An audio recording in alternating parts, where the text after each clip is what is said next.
Jail തടവുകാരുടെ വേതനം വർദ്ധിപ്പിച്ചതിനെതിരായ പൊതു താൽപര്യ ഹർജി ഹൈക്കോടതി തള്ളി. വേതന വർധന സർക്കാരിന്റെ നയപരമായ തീരുമാനമാണെന്ന് കോടതി വ്യക്തമാക്കി. ജയിൽ തൊഴിലിടമല്ലെന്നും മറിച്ച് ശിക്ഷ അനുഭവിക്കാനുള്ള ഇടമാണെന്നുമായിരുന്നു ഹർജിയിലെ വാദം. ഹർജിയിൽ മെറിറ്റില്ലെന്ന് ചൂണ്ടിക്കാണിച്ചാണ് ചീഫ് ജസ്റ്റിസ് സൗമൻ സെൻ അധ്യക്ഷനായ ഡിവിഷൻ ബെഞ്ച് ഹർജി തള്ളിയത്. ഗോപിക അരവിന്ദ് വിവരങ്ങൾ നൽകും. ഗോപിക, എന്തൊക്കെ നിരീക്ഷണത്തിന്റെ അടിസ്ഥാനത്തിലാണ് കോടതിയുടെ നടപടി?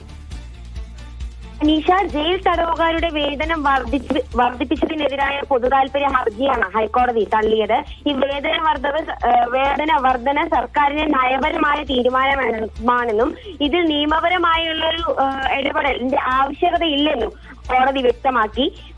ജയിൽ തൊഴിലിടമല്ലെന്നും മറിച്ച് ശിക്ഷ അനുഭവിക്കാനുള്ള ഇടമാണെന്നായിരുന്നു ഹർജിക്കാരന്റെ വാദം. ഈ ജയിലിലെ തൊഴിലിന് ഉയർന്ന വേതനം നൽകുന്നത് സമൂഹത്തിന് തെറ്റായ സന്ദേശം നൽകുമെന്നും ഇതിനാൽ ഈ സർക്കാർ തീരുമാനം റദ്ദാക്കണമെന്നുമായിരുന്നു ഹർജിക്കാരന്റെ ആവശ്യം.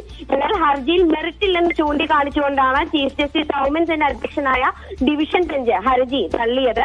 ഈ സ്കിൽഡ് ജോലിയിൽ ഈ ജയിൽ തടവുകാരുടെ തന്നെ സ്കിൽഡ് ജോലിയിൽ 620 രൂപ, അതുപോലെ തന്നെ സെമി സ്കിൽഡ് ജോലിയിൽ 560 രൂപ, അൺസ്കിൽഡ് ജോലിയിൽ 530 രൂപ എന്നിങ്ങനെയായിരുന്നു തടവുകാരുടെ വേതനത്തിൽ സർക്കാർ വർധനവ് കൊണ്ടുവന്നിരുന്നത്.